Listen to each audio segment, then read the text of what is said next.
सुप्रिया जी, इतना लंबा आप एक्सपीरियंस रखते हैं, आपको नहीं लगता कि अब पहले अल्पसंख्यकों की राजनीति का एक दौर चला था और उसकी सबसे बड़ी पैरोकार के तौर पर कांग्रेस पार्टी को देखा जाता रहा, अब वही चीज़ उठा करके बार बार बीजेपी कांग्रेस पार्टी को राष्ट्रीय और राज्य स्तरों पर घेरती है और अब एक बहुसंख्यक राजनीति का एक चलन या दौर चल पड़ा है, तो कांग्रेस को भी उस ट्रैक पर आना पड़ा है या कांग्रेस को क्या कोई चेंजेस लाने पड़ रहे हैं अपने अंदर?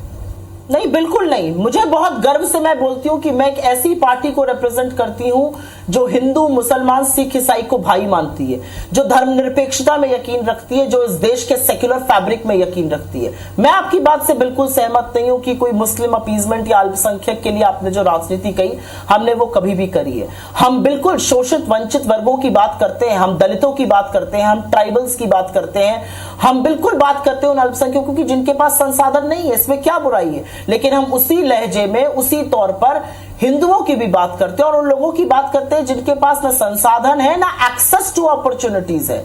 और इसीलिए जब हम मनरेगा की बात करते हैं, जब हम खाद्य सुरक्षा अधिनियम की बात करते हैं, जब राइट टू एजुकेशन की बात करते हैं, राइट टू इंफॉर्मेशन की बात करते हैं, तो ये सब भारतीयों के लिए है।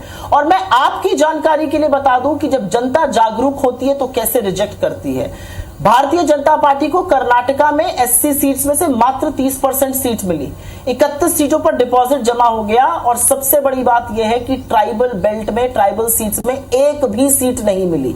और मैं आपके माध्यम से जनता के सामने एक सवाल जरूर रखना चाहती हूं कि क्या भारत की महामहिम राष्ट्रपति, और यह गर्व की बात है कि वो अनुसूचित जनजाति से, ट्राइबल क्षेत्र से, ट्राइबल वर्ग से आती हैं, वो संविधान की सबसे बड़ी अभिभावक हैं, वो इस देश की प्रथम नागरिक हैं। और जब संसद का उद्घाटन करने का वक्त आता है और अनुच्छेद 79 यही कहता है कि संसद का मतलब है राष्ट्रपति, राज्यसभा और लोकसभा, उस राष्ट्रपति का हक आप मार लेते हैं, उस राष्ट्रपति को उसके हक से वंचित कर देते हैं। ये सम्मान आप दलितों का, ये सम्मान दलित राष्ट्रपति थे, उनको नींव डालते वक्त नहीं बुलाया, एक ट्राइबल राष्ट्रपति है, उनको उद्घाटन के लिए नहीं बुला रहे, तो किस लिए आपने लोगों को चुना हुआ है? क्या ये सिर्फ आपकी लिप सिंपैथी, आपके प्रोपेगेंडा के लिए? इनको इनका हक दीजिए। और मेरा अपना मानना है कि यह अवमानना इस देश का हर ट्राइबल, हर शोषित वंचित वर्ग देख रहा है।